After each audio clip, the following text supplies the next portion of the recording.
Está a ouvir Assunto Sério, um podcast da Grande Loja Soberana de Portugal, dedicado à educação maçónica e ao lado prático da maçonaria.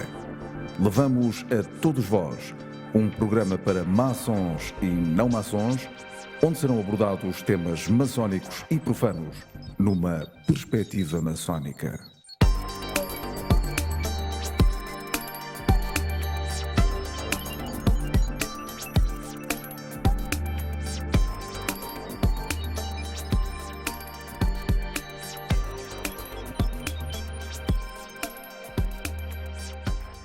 Assunto Sério é o podcast da Grande Loja Soberana de Portugal, agora na sua 6ª temporada. Assunto Sério tem o prazer de anunciar hoje a presença do professor Manuel Gândara nos estúdios da Soberana. Naturalmente que falar com o professor Manuel Gândara é fácil. É fácil para mim porque basta lançar um tema, eu sei que o professor vai pegar nesse tema e o vai desenvolver à sua maneira e de acordo com a sua sabedoria. De qualquer modo, eu gostaria de fazer-lhe um repto, que é começar pelo princípio. É que há muita gente que começa pelo fim. Eu gostava de começar pelo princípio. E o princípio, na minha perspectiva e na minha ótica, é a razão de ser de Portugal enquanto país. Sim, senhor. Enquanto nação e enquanto Estado. Sim. Exatamente. Pronto, é que há uma diferença entre a nação e o Estado. E hoje em dia nós estamos com um problema. Já agora, a propósito Começamos disso, por aí mesmo. Estamos com um problema grave, que é a que é que nós respondemos? À nação ou ao Estado? Porque claro. A nação chama-se Portugal e o Estado chama-se República Portuguesa. Portanto, há uma diferença abissal. Portanto, como é que nós nos chamamos enquanto cidadãos? Não sei, neste momento. Portugueses? Não? Republicanos portugueses? Porque se o Estado se chama... Mas há quem não seja republicano. Está bem, mas o Estado chama-se República Portuguesa. E, portanto, se é claro, República Portuguesa, claro, estamos confinados a essa designação. Aliás, isso é grave que, se reparar, tudo quando são documentos oficiais e papel timbrado, etc., tem à cabeça República Portuguesa, verdade. de Portugal. É Até verdade. o passaporte já teve, que por acaso alguém conseguiu reverter isso. Mas, portanto, em todo o sítio isso acontece, não é? E isso é grave quanto a mim. Porquê? Porque é um desvio, para já é um desvirtuar da questão inicial, ou seja, Portugal é o Estado com fronteiras estáveis da Europa mais antigo. Portanto, é o Estado com fronteiras estáveis mais antigo da Europa. E isto é uma alteração substancial. Além de que, e para isso não é um assunto talvez para desenvolver agora, mas o mais importante do assunto não é chamar a República Portuguesa. É que passamos de um nome macho para um nome fêmea. E isto, em termos da nossa tradição profética, que não vem agora ao caso, é crucial, é um erro crasso. Okay? Porque desde a Bíblia, por exemplo, não é preciso ir mais longe, desde a Bíblia, que a nação que há de abrir horizontes ao mundo, ou novos horizontes ao mundo, é de género masculino. É? Então vamos assentar no Portugal masculino. Masculino, sim. Porque todos os outros, como dizia o Bandarra, são fêmeas. Porque realmente é a Espanha, a França, a Inglaterra, a Alemanha, a Polónia, a Noruega, a Suécia, a Itália, a Grécia, são todos femininos, não é? Exceto Portugal, cujas concordâncias, mesmo, nós não dizemos o Portugal, mas as concordâncias não dizemos no masculino. A razão de ser de Portugal é em si um mistério? De certa maneira porque Portugal podia ter alargado as suas fronteiras para outros alargado por exemplo, para a Andaluzia ou para outras zonas então, na época, Castela, e não alargou. Por exemplo, havia essa hipótese durante a Batalha de Salado, por exemplo, de ficarmos com mais território. E os reis portugueses da primeira dinastia, pelos vistos, concentraram-se neste retângulo que nós conhecemos hoje, e esse retângulo manteve-se a partir do momento em que o Alentejo, digamos, foi incorporado, o reino do Alentejo, o reino do Algarve foi incorporado. A partir desse momento ficou estável, nunca mais se alterou, exceto exceto com a questão de Olivença, que é portuguesa, embora esteja dentro que os espanhóis considerem a parte integrante do seu território. Mas a Olivença é portuguesa até face à lei internacional, à lei internacional. Não sei porque é que essa questão não está resolvida, mas é um assunto menor, vamos dizer assim, não vamos fazer uma nova guerra com os espanhóis por causa disso, mas francamente é um assunto em termos de legitimidade que nos assiste. A história de Portugal em si é uma história riquíssima, aquela que se conta e aquela que não se conta, não é?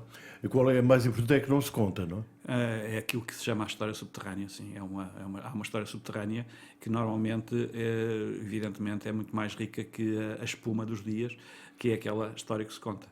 O que se conta normalmente é a espuma dos dias.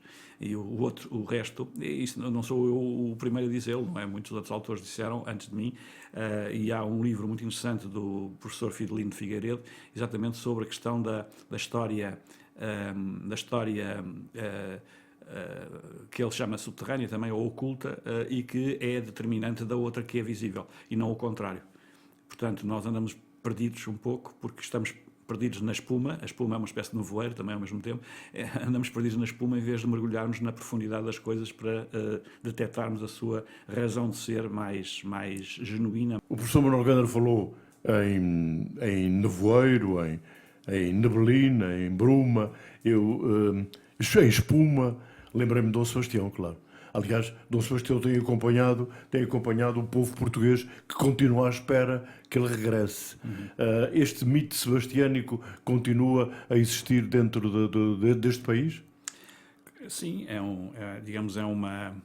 podemos dizer que talvez que seja uma espécie de deriva de um mito mais profundo ainda, e é um mito que foi sendo adaptado ao longo dos tempos às diferentes necessidades e às diferentes mentalidades portuguesas que, entretanto, se sucederam no tempo, ao longo dos séculos. Mas eu sou adepto, como o Pessoa e outros contemporâneos seus, não de um sebastianismo puro e duro, mas de um sebastianismo que o Pessoa chamava sebastianismo racional. Porque é evidente que a gente não vai continuar à espera no século XXI do Dom Sebastião regressar nos campos de Alcácer, de armadura e espada em punho. Portanto, é evidente que o Dom Sebastião representa para os portugueses a esperança de um renovo da sua história e da sua capacidade de se transcenderem. É isso que o Dom Sebastião representa. E, portanto, é evidente que nós podemos sempre dizer, então, mas como é que isso se resolve? Bem, talvez não seja a altura agora para desenvolver esse assunto, mas fica claro que eu sou sebastianista, mas racional também, como o Pessoa foi e como outros foram na sua época. Vários foram e o disseram. O Dom Sebastião, evidentemente, no início, depois da sua desaparição em Alcácer Quibir,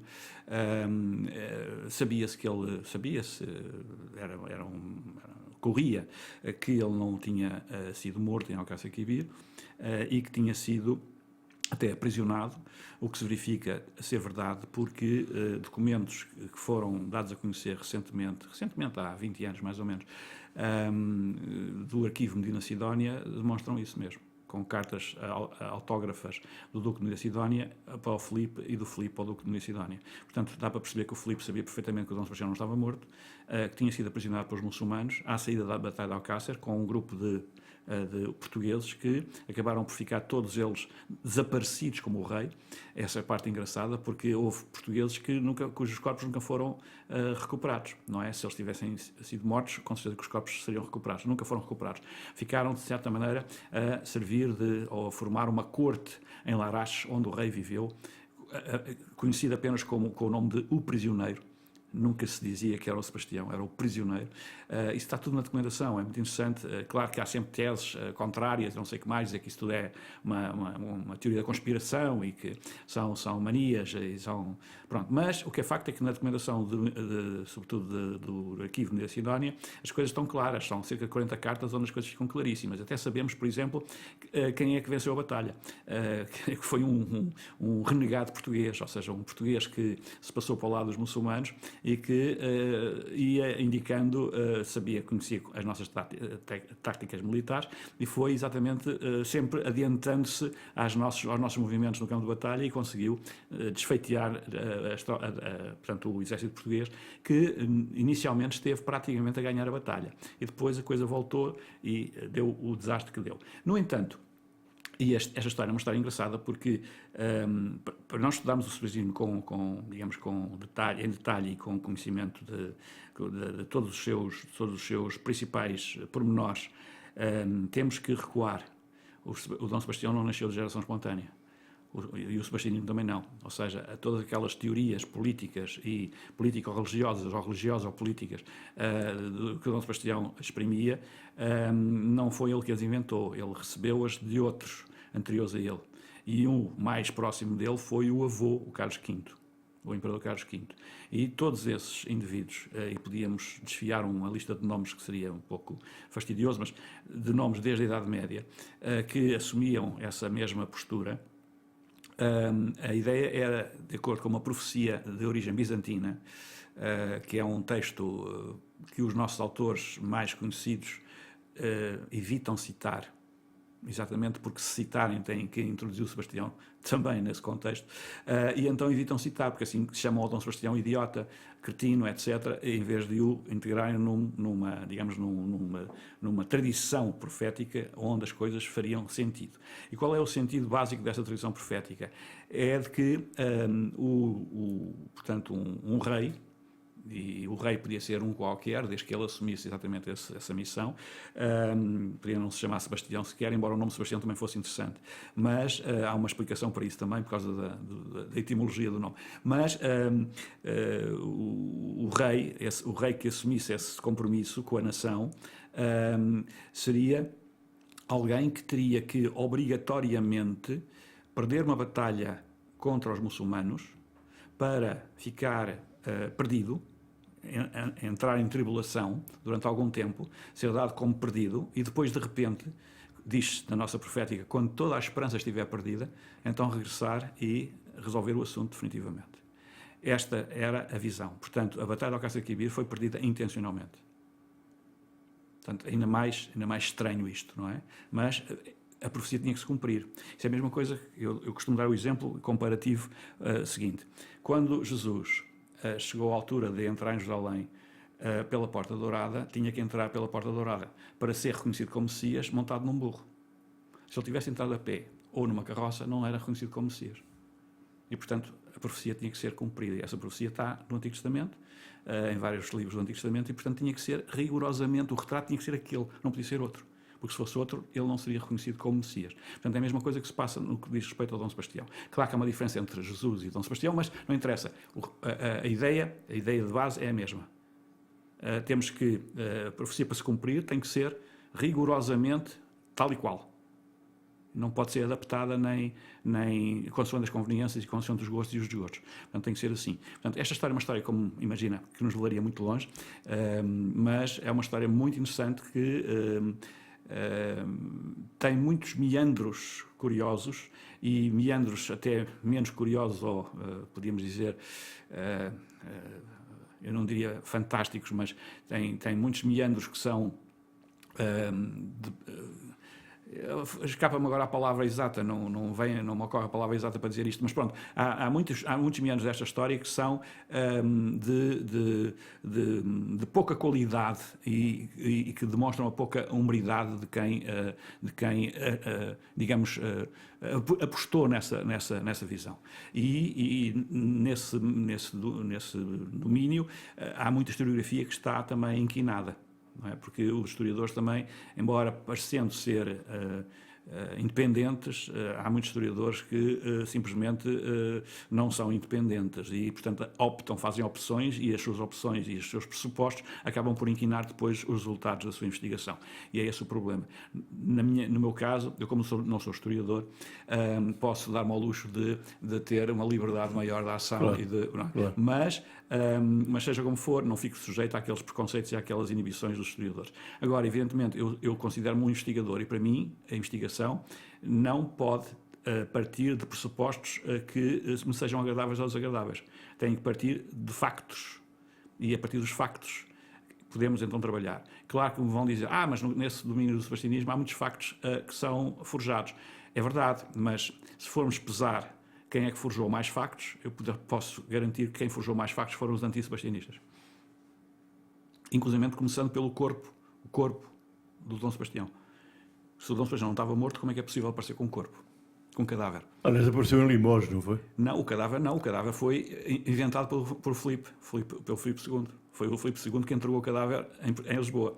Portanto, é evidente que o Filipe II sabia perfeitamente o que estava a fazer, porque se ele entregasse o cadáver de um rei morto, ele era um dos candidatos ao trono. Se ele não entregasse o cadáver do rei, ele não podia ser candidato ao trono porque, evidentemente, o rei não estava morto. Portanto, teve que inventar um cadáver que, curiosamente, claro, é descrito pelos autores da época como um cadáver que foi encontrado nu e desfigurado. Repare, o Dom Sebastião usava armadura especial, porque era reconhecível. Toda a gente o reconhecia porque ele tinha vários sinais particulares que seriam reconhecíveis. E apareceu nu e desfigurado. Portanto, é uma forma muito simples de se tornar o soldado desconhecido, não é? Claro. E, portanto, foi isso que aconteceu. O que foi entregue e que está... Não identificável. E que está sepultado nos Jerónimos é o soldado desconhecido, não é o Dom Sebastião. Portanto, ele morreu em Limoges. Em Limoges. Onde é que estão os ossos? Não sei. Perderam, certamente. Tudo aquilo foi vandalizado. Mas o ossário existe.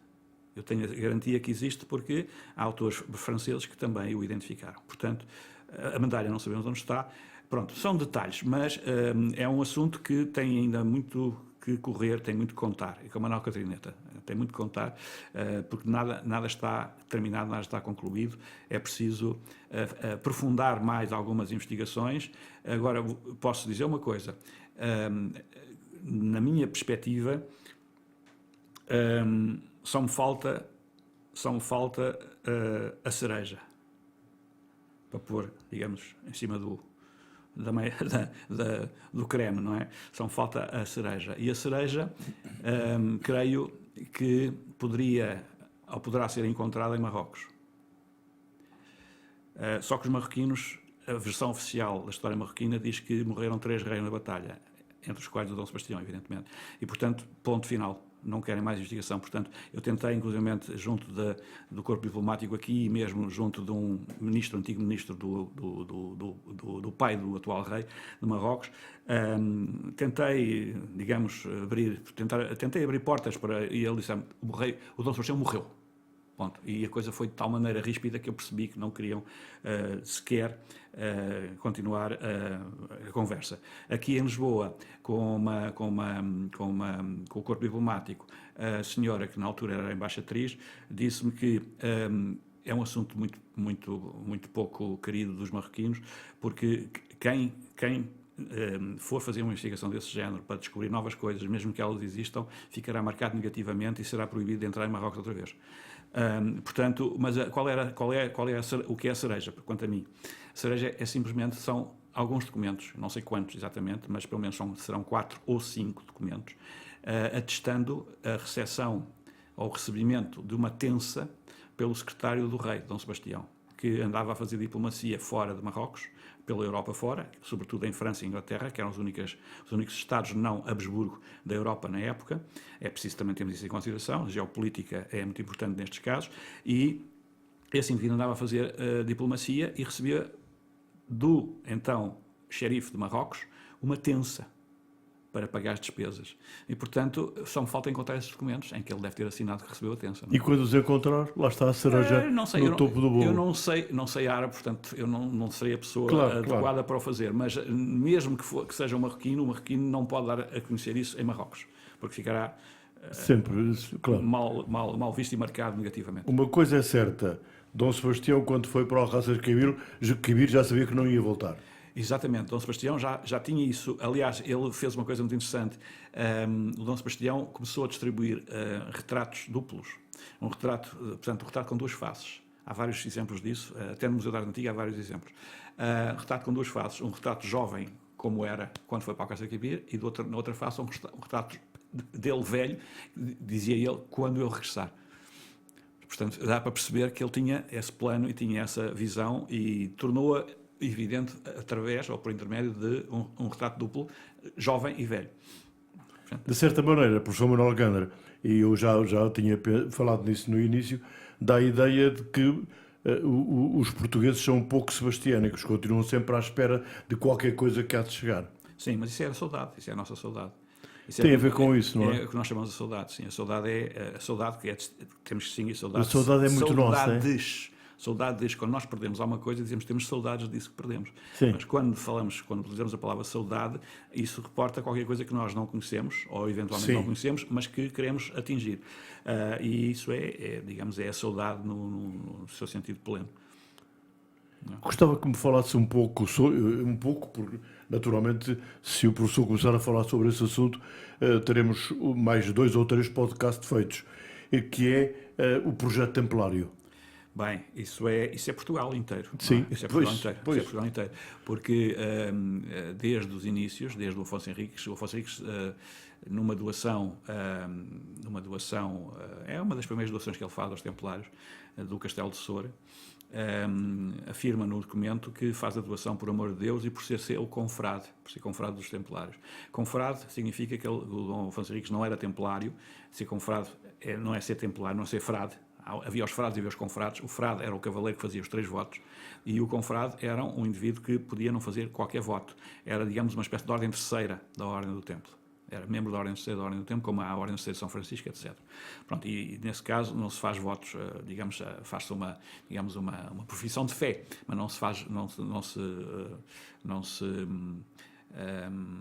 juram votos, não é? Os 3 votos, os 3 essenciais, que são a obediência, a pobreza e a castidade. São os 3 votos. Não houve templários, não houve qualquer templário, não há, ainda hoje, as coisas são diferentes, não é? Mas se a ordem tivesse mantido, não poderia haver templários sem os 3 votos. Claro que isso depois modificou-se quando, mais tarde, com o Infante Dom Henrique, caiu o voto de pobreza e mais tarde, com o Dom Manuel, caiu o voto de castidade. E, portanto, ficou o voto mais difícil de cumprir, que é o voto de obediência. O voto de obediência é o mais difícil de todos. Basta esse para já ser difícil, claro, viver de acordo com aquela regra. Mas pronto, a ordem foi uma ordem que acompanhou Portugal desde os seus alvores e que depois, com o Dom Dinis, foi transformada, como sabemos, na Ordem de Cristo. A Ordem de Cristo é a continuação natural da Ordem do Templo, embora nacionalizada. Incluindo, inclusive, cavaleiros estrangeiros que acabaram por ingressar na Ordem de Cristo, lá para perceber pelos nomes de alguns deles que eram estrangeiros e os nomes foram aportuguesados. E, portanto, esses cavaleiros acabaram depois por integrar um projeto que já existia quando o Infante Dom Henrique chegou à administração da Ordem. O Infante chegou à administração da Ordem em 1420, faleceu em 1460, portanto ele teve 40 anos à frente da Ordem, como administrador da Ordem. E quando o Infante chegou, já havia projetos, inclusive aquilo que nós chamamos, de uma forma talvez na altura incorreta, a expansão marítima. Na altura não havia um projeto de expansão marítima, havia um projeto de cruzada, reconquista de Jerusalém, para a qual era necessário usar navios, e era necessário usar navios especiais, e foi assim que foi inventada a caravela. Sim. Não é? Porque não era possível regressar da Guiné, do Golfo da Guiné, que era, digamos, um dos focos da cruzada, não a Guiné propriamente, mas era um local onde se entrava num rio que percorria a África, atravessava a África e ia desembocar no Nilo, e isso fazia parte do projeto, que era retirar do caminho a potência regional da época, que era o sultão do Egito, e portanto era preciso reconquistar o Egito. Por isso é que na divisa do Infante Dom Henrique aparecem 2 pirâmides do Egito. É essa a razão, ou seja, não há lá Índia coisa nenhuma, não há qualquer plano do Infante falando de Índias, nada, zero. É uma invenção da historiografia. O que há é um projeto de cruzada. Evidentemente que era preciso navegar, e havia navegações em paralelo com esse projeto, que eram levadas a cabo por membros da Ordem. Por exemplo, para ter uma ideia, onde é que se construíram os navios? Isso é outra pergunta que se podem fazer aos historiadores. Onde é que eram construídos os navios do Infante, por exemplo, ou da Ordem, antes da Rabeira das Naus com o Dom João II? Pergunte-se a um historiador. E a resposta é: não sabemos. Sim. Pois, claro. Não sabem porque não investigaram, porque há como saber. Só existe um documento e não está em Portugal, está em Barcelona, no arquivo de Barcelona. Mas é um documento de um espião catalão que diz tudo. Onde é que ficava o estaleiro naval, que era um segredo neste caso ficava dentro do território templário, e era gerido pela Ordem do Templo e depois pela Ordem de Cristo. Ficava no Zézer, no rio Zézer. E isso era gerido por quem? Pelo Comendador de Almorol. Ora, quem é o Comendador de Almorol na época em que se começam a fazer descobertas, vamos pôr entre aspas, era o Frei Gonçalo Velho. Sim. Então, o Frei Gonçalo Velho era quem geria o estaleiro e o castelo do Zézer, porque ele era comendador de Almorol e Zézer, na altura havia duas comendas unidas, porque havia um castelo ali, um castelo que desapareceu praticamente, está lá, mas estão lá as muralhas, digamos, podemos seguir 2-3 metros de muralha, mas o resto está tudo entulhado, mas, e o estaleiro estava exatamente no sopé de uma colina que levava ao castelo, portanto fica ali, ainda está lá o sítio, são 5 metros de largura de margem, durante 500 metros, que dá para construir muito barco. Aliás, o espião espanhol, ou neste caso catalão, mandou uma carta para o rei de Aragão dizendo que estavam a ser construídos mais de 100 navios. Certamente não eram barquinhos a remos. Não é? Portanto, 100 navios é muito navio e, evidentemente, que o espaço tinha que ser um espaço bastante dilatado. Bem, seja como for, quem é que começou oficialmente? Isto não é assim, porque as datas são outras, segundo a historiografia. A historiografia diz que as datas são posteriores. Só que nós temos notícia documental, e não sei porque é que não se usa, que a primeira viagem de caravela aconteceu em 1414. Okay? Isto é, há alguns anos antes do Infante entrar em funções. Portanto, não foi o Infante que inventou isso. Quem é que usou a primeira vez a caravela? Foi o Frei Gonçalo Velho, deve ter sido assim uma coisa do género. Acordou bem disposto e disse, hoje vou experimentar uma caravela. Tinha ali as caravelas à mão, era ele que geria o assunto, então vamos lá. E saiu e fez outra coisa fantástica, de acordo com o documento em causa. É que foi além, repare, isto só muito mais tarde, em 1434, ou 35, ou 36, não me recordo a data exatamente, mas ando por aí, só mais tarde, com os Gilianos, se fala disto. Ou seja, este homem foi além do bujador. Portanto, os Gilianos, que depois aparece como o fulano que ultrapassou o bujador, já tinha sido ultrapassado, e bastante. Inclusive porque são fornecidos os nomes dos locais atingidos por Frei Gonçalo Velho. Depois, mais tarde, o mesmo Frei Gonçalo Velho deve ter acordado bem disposto outra vez, não é? Meteu-se outra vez numa caravela e decidiu ir à descoberta de outra coisa que estava lá e que ele sabia que estava lá. E, portanto, neste caso não era uma descoberta, era uma redescoberta ou um reencontro, que eram os Açores. As duas ilhas de Santa Maria e São Miguel, dos Açores. Okay? Portanto, como é que ele sabia que as ilhas estavam lá? Portanto, alguma coisa havia, ou algum conhecimento havia que lhe permitia fazer isso. Bem, mas regressando atrás. A caravela é importante porquê? Já agora, fechando isto. A caravela é importante porquê? Porque, como se sabe, os ventos e as correntes, quando se está no Golfo da Guiné, são contrárias à navegação para norte. Portanto, é preciso dar aquela volta, não é? Até próximo da costa do Brasil, para depois rodear os Açores e chegar a Lisboa pelo norte. Pronto, a caravela permitia fazer isso por causa exatamente da sua estrutura do velame. As velas que permitiam fazer navegar à bolina, que não é exatamente contra o vento, mas é bordejando o vento, portanto, indo à volta do vento. E isso a caravela só a caravela conseguia fazer isso.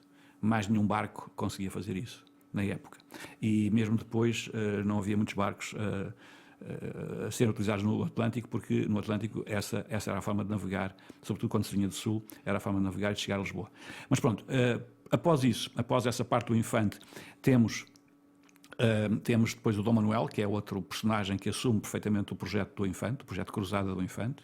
Também não se fala disso, a historiografia não fala disso, mas em 1518 o Dom Manuel tem um projeto de cruzada, só que está a falar para ninguém. Ninguém na Europa está interessado em alinhar com ele num novo projeto de cruzada. Mas ele queria recuperar o projeto de cruzada do Infante. E, portanto, a Ordem, evidentemente, a partir de 1529, sofre uma reforma a mando de Dom João III e fica transformada numa ordem de freiria, ou seja, os frades ficam enclausurados e, a partir daí, a Ordem perde grande parte da sua ação mundana, ou a sua capacidade de ação mundana, e fica voltada para dentro. E a partir daí, de certa maneira, perde o seu valor. No entanto, há alguma coisa que também a historiografia não refere. Os frades e os cavaleiros que até 1529 pertenciam à Ordem foram expulsos. Não ficou lá um dos antigos. Mas não ficaram quietos. E, portanto, criaram uma maçonia, criaram uma cavalaria ao lado e continuaram ativos. E isso deu origem, inclusivamente, a uma série de registros escritos que são considerados mera literatura. A mesma coisa acontece com muitos dos textos de Pessoa, que são textos autobiográficos e são considerados mera literatura, registando exatamente a ação desses cavaleiros, dessa cavalaria espiritual.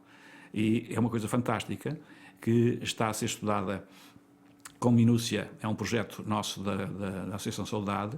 Estamos a estudar esses textos, são mais de uma centena de textos, muito interessantes, a maioria deles impressos, portanto não são coisas desconhecidas. O que poderia parecer, mas são coisas desconhecidas. Não, não são. Foram impressos. A maioria, talvez haja 15, no máximo 20 textos inéditos. De resto está tudo impresso, é tudo conhecido. E de autores conhecidos ainda por cima. Entre os quais podemos incluir, inclusive, o nosso grande Luís de Camões, não é? Que também pertenceu a esse grupo. Porque depois, enquanto lá está, esse grupo que alimentava essa cavalaria espiritual não estava sujeito a votos. Não era necessário fazer votos, jurar votos. E, portanto, qualquer pessoa podia entrar desde que fosse homem de boa vontade. E, nessa perspectiva, muitos entraram sem ser cavaleiros de Cristo ou templários. No entanto, podemos dizer que se transformaram nisso mesmo. Porquê? Porque o espírito era o mesmo. Pronto, a partir daí, a Ordem deixa de ter funções. Hoje em dia, o Presidente da República ainda é o grão-mestre da Ordem de Cristo, mas, evidentemente, é uma ordem honorífica, nada mais que isso. Portanto, mas não há dúvida que a Ordem de Cristo, os Templários e a Ordem de Cristo, que é, digamos, a legítima sucessora e herdeira dos Templários, mantém-se até à atualidade. Portanto, Portugal inteiro, desde o Dom Afonso Henriques, digamos, tem presente e tem ao seu lado a Ordem do Templo e a Ordem de Cristo. É preciso dizer que nunca existiram Templários portugueses. Os Templários, antes da Ordem de Cristo, eram Templários da 9ª província da Ordem do Templo, que incorporava toda a Península Ibérica, com exceção da Catalunha. Portanto, os Templários, vamos dizer assim, para simplificar, de Espanha, não espanhóis, de Espanha, eram geridos a partir de Tomar e de Castelo Branco. E pronto, essa história é preciso também dizer isso, porque normalmente falam, templários portugueses, templários espanhóis, templários ingleses. Não, a partir do momento em que um templário fazia voto de profissão, deixava de ter nacionalidade. E, portanto, passava a pertencer à província correspondente onde tinha realizado a sua profissão. Era, portanto, uma cavalaria evangélica, digamos assim. Sim, evangélica, que continua a ser, embora de outra maneira, não é? Imagine como, se a gente quiser criar uma comparação, imagine se o povo eleito, os judeus, no deserto, não é? Tivessem perdido o seu santuário, não é? Que, no caso da Ordem de Cristo, era o Convento de Cristo, e tivessem que andar em tribulação pelo deserto até encontrarem a Terra Prometida. Portanto, a mesma coisa aconteceu, rigorosamente. Aliás, há um autor que faz essa comparação, há um autor do século XVII século XVIII, que faz essa comparação. É engraçado. Um dos livros que o professor Manuel Gândara escreveu é a Cristofania de Eurique, o mito e profecia. O que é isto, a Cristofania de Eurique? Bem, esse assunto é um assunto que nos levaria muito longe para outras áreas que talvez não seja agora a altura de desenvolver. Mas Eurique e a tradição de Eurique é a base, vamos dizer assim, profética, onde o Quinto Império assenta, ou a nossa tradição do Quinto Império assenta.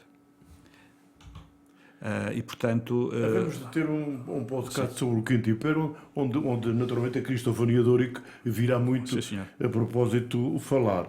E falar do Joaquim de Fiore. Pronto, isso também entra no mesmo domínio. Também vai lá ter, não vai? Vai tudo lá ter, no fundo. Porque isso são duas vertentes que, em determinado momento, se conjugam e dão origem lá está, expressamente à doutrina do Quinto Império. Porque o nosso Quinto Império português não é um Quinto Império derivado do livro Daniel bíblico, do Antigo Testamento, ao contrário do que muita gente julga. Portanto, mas penso que nesta altura não... Sim, não... Nós vamos reservar um podcast com o professor Manuel Gândara acerca deste assunto. É um assunto vastíssimo e extremamente interessante, o Quinto Império. Aliás, profetizado-se que por Padre António Vieira, por Fernando Pessoa, enfim, já lá vamos. Hoje já lá iremos noutro podcast falar sobre o Quinto Império. Mas também vamos naturalmente debater noutro ponto, que é a teologia da Trindade, ou seja, a teoria das três idades. Sim, isso é Joaquim de Fiore, sobretudo. Essa teologia da Trinitária é baseada nas doutrinas de Joaquim de Fiore. Também, portanto, e é isso a chave para explicar como é que se passa dessa teologia trinitária, que não é originalmente quinto imperial, se passa ao quinto império. É preciso perceber quais são os elos que entretanto surgem e que ligam aí. Mas pronto, isso é longo e fastidioso, se calhar agora estar a definir. Mas eu creio que é uma boa deixa já e uma boa sugestão. Sim. Para o podcast que virá a seguir e que é incluído na série do Quinto Império, e que me parece que vai prender muito a atenção das pessoas que nos acompanham aqui nestes podcasts da Soberana. Professor Manuel Gandra, particularmente aquilo que me seduz muito falar é sobre alguma coisa que é muito grata aos portugueses e que, não sendo, digamos que um ponto de encontro com o Quinto Império, é, no entanto, um caminho que é o Império do Espírito Santo. Sim. Sim, ainda é. Digamos, vamos dizer, é uma faceta popular. É uma faceta popular da teoria da doutrina do Quinto Império, que tem depois outras facetas não populares, ou de teorização e teologia, e etc. Mas é uma faceta popular. De resto, celebrada em todo o país, não é? Sim, aliás, é a nossa grande devoção. Não há devoção tão forte em Portugal quanto a do Império Divino. Nada se lhe compara. Nada se compara. Nem Santo António, nem Nossa Senhora, não há. É ímpar, completamente ímpar. E esta razão dos portugueses serem tão agarrados às crenças religiosas, isso tem a ver com o quê? Tem a ver com a formação, ou a sua formação, ou tem a ver com algum acontecimento posterior? Ou seja, há aqui, de facto, um querer continuado em aproximar os portugueses da transcendência. Exatamente. Sim, é nessa perspectiva que eu vejo isso. Portanto, a necessidade da transcendência, a necessidade de entrar em contato com a transcendência para tentar trazê-la para este mundo e transformar este mundo numa espécie de eco dessa transcendência. É nessa perspectiva que todas estas crenças, e a religião, de certa maneira, é isso mesmo. Se quisermos, uma definição corrente e rápida da religião, é isso mesmo. A religião visa uma religação e, portanto, essa religação poder-se-á fazer exatamente com vista à transcendência e para trazer para a Terra e para incorporar no nosso cotidiano e como uma espécie de exemplo a seguir. E nessa perspectiva é que a religião tem interesse, tem valor. Quanto a mim, a religião enquanto submissão, como acontece vulgarmente quando se fala do catolicismo, como submissão a um dogma, não faz sentido nenhum. Aliás, nos portugueses isso não funciona. Nós não somos católicos. Quer dizer, há católicos, evidentemente, em Portugal, mas nós somos, por natureza, cristãos e não temos nada a ver com o catolicismo. Repare, para nós, o início da nossa nacionalidade começa com uma teofania, a Cristofania de Ourique. Não precisamos do Bispo de Roma. O Bispo de Roma é, aliás, o Afonso Henriques, se o Bispo de Roma, se o Papa algum dia vier cobrar o censo que o Afonso Henriques prometeu pagar, e se cobrar os juros, vamos ficar arruinados outra vez. Porque vai ser uma conta calada. Portanto, esta história é uma história mal contada, mais uma mal contada. Portanto, isto também tem a ver com um pressuposto que foi posto a circular, sobretudo a partir do século XVIII, e de que éramos muito católicos, sobretudo do século XVIII, portanto, com a Dona Maria I, depois o Dom João VI, e pronto, nesse período, e o Dom Miguel, um dos filhos de Dom João VI, que fizeram crer que nós éramos, digamos, uma nação católica e que devíamos obediência à Santa Sé plena. Ora, nunca isso tinha acontecido em Portugal, no verdadeiro sentido do termo. E, portanto, essa nossa postura anti-católica deu origem a que nós tivemos 34 reis. 19 foram excomungados. deve haver uma razão, não é? Há uma diferença substantiva entre o cristão e o católico, não temos dúvida nenhuma sobre isso. Agora, há um aproveitamento depois que é feito pela Igreja Católica em relação aos cristãos portugueses. Exatamente, e houve alguns reis. O Dom João III é, de certa maneira, o primeiro a abrir as portas à Igreja Católica de uma forma plena. O Dom João III corta completamente com a tradição portuguesa cristã, mas não católica. Ele torna Portugal uma nação católica. Porquê? Porque Portugal é um dos primeiros Estados da Europa a aceitar e a pôr em prática os ditames do Concílio de Trento. Portanto, e a partir daí realmente fica tudo. E é o introdutor da Inquisição, etc, etc. Portanto, todos esses elementos jogam a favor de uma posição dogmática e de força contra a liberdade de crença que era comum. Repare, nós durante muito tempo tivemos, embora houvesse evidentemente problemas, mas durante muito tempo nós coexistíamos com judeus e com muçulmanos. E em muitos locais do nosso império coexistíamos com os judeus, muçulmanos, hindus, etc. E, portanto, quando a Inquisição entra, as coisas ganham outra cor, outra coloração, porque a Inquisição vai atrás exatamente de quem não de quem não segue o dogma, quem não é adepto e fiel seguidor do dogma. E isso é um problema grave que normalmente não é apontado, ou quando é apontado de forma desfocada, porque grande parte da nossa decadência, já que começámos a falar de Portugal, grande parte da nossa decadência, do nosso estado de alma atual, da nossa falta de autoestima, etc., tem a ver exatamente com essa história mal contada que nos foi sonegada e foi substituída por outra que nos faz pensar-nos como uns coitadinhos, como uma espécie de patinhos feios a quem tudo acontece de mal. E, na realidade, a nossa autoestima, estando por baixo, não pode dar origem a outro tipo de pensamento. Há aqui uma pergunta que tem que se colocar imediatamente. Então, porquê é que a história não é bem contada? Porquê é que é mal contada? Pronto, está na nossa mão também forçar que isso possa acontecer. Vai ser difícil, porque, como noutros casos, há muitas bolhas aqui. Muitas bolhas que têm muita força e muito poder, e essas bolhas são impenetráveis ou dificilmente penetráveis. E, portanto, o que temos que fazer é, cada vez mais, na medida do possível, eu não digo regimentar, porque a palavra não é adequada, mas, digamos, é congregar boas vontades de investigadores e de pessoas que não queiram submeter-se a uma visão pré-determinada e dogmática e que voltem a mergulhar nos assuntos, voltem a investigá-los para trazer à tona exatamente as razões e as causas genuínas da história profunda, para perdermos de vista a espuma dos dias. Começámos assim e terminamos da mesma maneira, ou seja, à espera da história bem contada, da história verdadeira, da história de um país que tem de se orgulhar da história que tem, mas da história bem contada. O professor Manuel Alcântara foi o nosso convidado hoje, neste podcast da Soberana, Assunto Sério, mais um assunto sério na sua 6ª temporada.